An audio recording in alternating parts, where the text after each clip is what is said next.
Très chers amis, Shabbat Shalom Umvorach, c'est le dernier Shabbat Shalom de l'année 5783, puisque la semaine prochaine, Shabbat prochaine, nous serons donc Rosh Hashanah. La paracha que nous lisons cette semaine, Nitzavim et Vayelech, toutes deux ensemble, sont très riches en thèmes fondamentaux du judaïsme. Mais le premier point de la paracha concerne une alliance particulière que Moshe va contracter et va faire contracter par les bénis Israël. Cette alliance, c'est la responsabilité collective.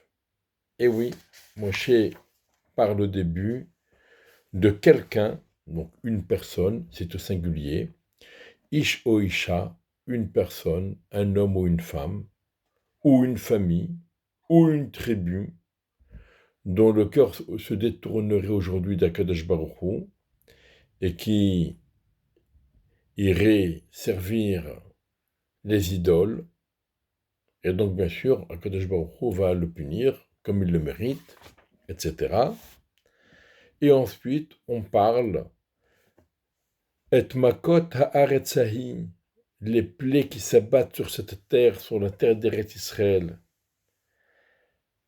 Et au point que les peuples diront, mais pourquoi Akadosh Baruch Hu a agi ainsi à l'encontre d'Israël? Et ils diront, parce qu'ils ont abandonné l'alliance de Dieu. Ils sont allés, ils ont servi les idoles, etc. Au début, on parlait d'une personne. Et là, on voit que tout le pays est frappé. Et on nous dit, ils ont au pluriel, comme si que tous les Juifs avaient failli à leur engagement, que tous les Juifs s'étaient détournés d'Hachem et ils étaient tous partis servir les idoles. Donc ici, nous voyons la responsabilité collective. Et alors, si jamais vous allez nous dire, alors ça devient invivable, c'est pour cela, Rachid nous l'explique, à la fin du passage, Hanistarot Lachem Elokenu, les choses qui sont cachées, qui sont secrètes, Akadosh Baruch Hu gère en direct avec la personne qui a fauté. Quand est-ce que la collectivité est prise entre guillemets en otage? C'est pour les niglotes, pour les choses qui sont ostentatoires, que tout le monde est au courant de ces fautes et personne ne réagit. La Torah nous dit qu'il faut réagir. Il faut réagir tout d'abord c'est notre devoir de réagir par amour, par crainte et par respect vis-à-vis d'Hachem. C'est notre devoir de réagir par amour de notre prochain qui s'égare et on doit le remettre dans le bon chemin. Et c'est à nous de réagir parce que si nous ne réagissons pas, nous serons incriminés et punis avec le fauteur. Et on retrouve cet aspect des choses à propos de Achan. Achan, donc on est après la traversée du Jourdain, après la conquête de Jéricho, et nous devons conquérir la ville de Haï, toujours et nous sommes dorénavant guidés par Yoshua bin Nun, le successeur de Moshe. Quand ils arrivent à la ville de Haï, et ils pensaient que cette ville serait très facilement conquise, par rapport à Jéricho, la ville de Haï, c'était rien, et finalement, ils ont été frappés et battus. Et ça a été un drame. Yoshua bin Nun implore à Kadosh Baruch Hu, il dit, mais qu'est-ce qui se passe? Pourquoi tu nous as causé un tel tort? Et Akadosh Baruch Hu, il dit, Chata Yisraël, le peuple d'Israël a fauté, ils ont pris le butin qui avait été le butin de Jéricho, que Yoshua avait consacré à Dieu et avait interdit de le prendre. Qui a pris? C'est une personne qui a pris.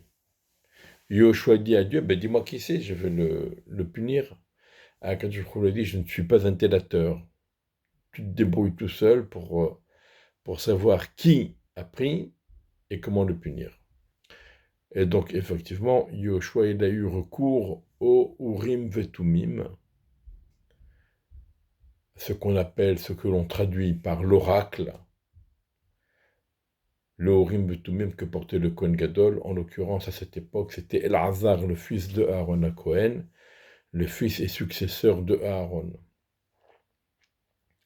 Et donc, c'est Achan, de la famille de Zerah, de la tribu de Yehuda, qui s'était servi dans le butin.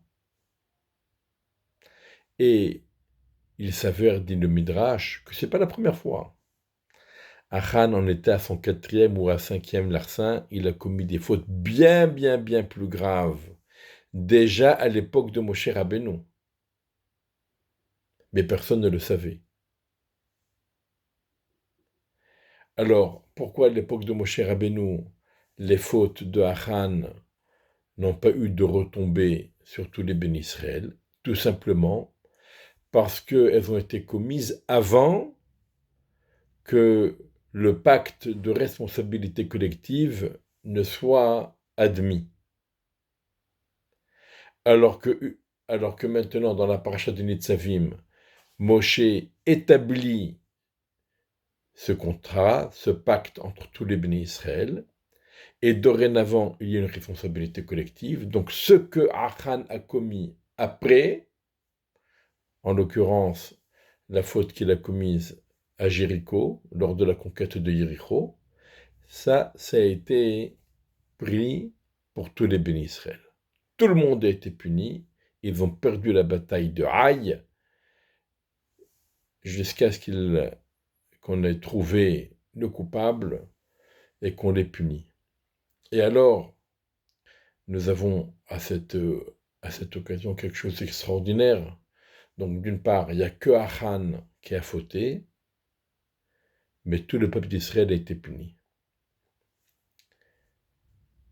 Apparemment, Achan n'a pas commis cette faute de façon ostentatoire. La preuve, c'est que Yoshua ne savait pas de qui il s'agissait. Il a fallu chercher, trouver, enquêter. Effectivement, Achan ne s'est pas vanté de ce qu'il faisait devant tout le monde.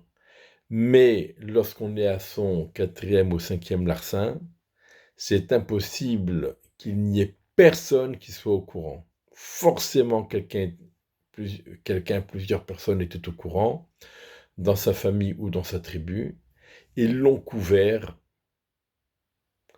Et donc, c'est pour ça que la responsabilité collective a joué et tout le monde a été puni. Cette responsabilité collective, elle joue sur les deux plans. Quand quelqu'un faute, tout le monde va être puni à cause de lui, mais lorsque quelqu'un accomplit une mitzvah, eh bien tout le monde en bénéficiera. Et pour toutes les mitzvot, c'est valable, y compris pour la mitzvah de la teshuva. Si quelqu'un fait teshuva, alors c'est pas uniquement lui qui fait teshuva, c'est le peuple d'Israël qui fait teshuva. Parce qu'on est tous unis, on est tous ensemble. Donc lorsque quelqu'un tire vers le bas, tout le monde est entraîné vers le bas. Et lorsque quelqu'un tire vers le haut, tout le monde est entraîné vers le haut. La teshuva d'une personne, elle a des retombées pour ses proches, pour sa famille, mais aussi pour sa tribu et pour tout le peuple d'Israël. Et ça, c'est extraordinaire. Prendre conscience que lorsqu'on fait teshuva, on aide et on entraîne tout le peuple d'Israël dans le chemin de la teshuva. Lorsque Achan a été pris, Yehoshua lui a demandé, Todé, reconnais ta faute. Et effectivement, après que Yoshua lui ait parlé, parce qu'au début, Achan a nié sa faute, et il a prétendu, quand on joue au dé, quand on joue au sort, évidemment que finalement, ça tombera bien sur quelqu'un. C'est tombé sur moi. Il a donc méprisé l'authenticité du tirage au sort et de l'oracle. Et Yoshua lui dit non. Achan, béni. Yoshua appelait Achan, il lui a dit mon fils, Yabni, avoue, reconnais ta faute. Et là, Achan a reconnu toutes ses fautes. Pourquoi reconnaît? Il lui a dit, écoute Achan, toi tu es de la tribu de Yehuda, tu es le fils de Zerah. Zerah, enfin le petit-fils de Zerah, l'arrière-petit-fils de Zerah, qui est le fils de Tamar et de Yehuda. Mais Tamar avait été soupçonnée, appelons ça un adultère, et lorsqu'on a averti Yehuda, son beau-père, que Tamar était enceinte apparemment d'une liaison interdite, Yehuda avait dit, elle est condamnée à mort, elle doit mourir. Et ensuite, Tamar a dit, celui à qui ces objets appartiennent, c'est de lui que je suis enceinte. Et là, Yehuda a reconnu, et il a dit, Tzadka mimeni.